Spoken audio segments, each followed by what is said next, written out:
I've got something truly special for you today. We're diving deep into the goldmine of Proverbs 22. This chapter, oh man, it's a treasure trove. It talks about the value of a good name, the importance of guiding our children, and so much more. You see, wisdom isn't just about knowing stuff, it's about living right. So let's journey together into this and see what God wants to reveal to us today. Proverbs 22, on life and conduct. A good name is to be more desired than great wealth. Favor is better than silver and gold. The rich and the poor have a common bond. The Lord is the maker of them all. The prudent sees the evil and hides himself, but the naive go on and are punished for it. The reward of humility and the fear of the Lord are riches, honor, and life. Thorns and snares are in the way of the perverse. He who guards himself will be far from them. Train up a child in the way he should go. Even when he is old, he will not depart from it. The rich rules over the poor, and the borrower becomes the lender's slave. He who sows iniquity will reap vanity, and the rod of his fury will perish. He who is generous will be blessed, for he gives some of his food to the poor. Drive out the scoffer, and contention will go out. Even strife and dishonor will cease.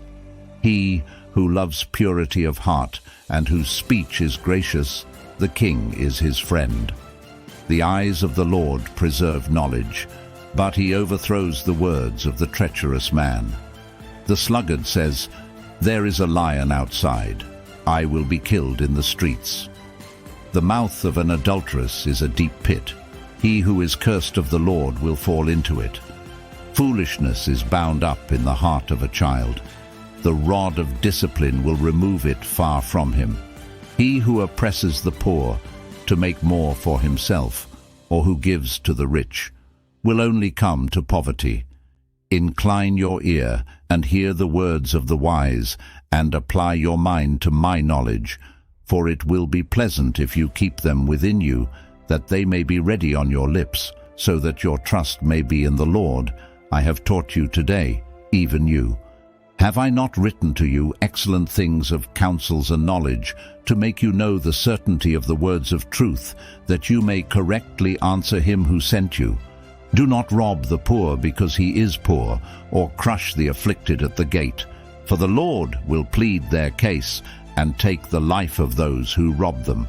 Do not associate with a man given to anger, or go with a hot-tempered man, or you will learn his ways and find a snare for yourself.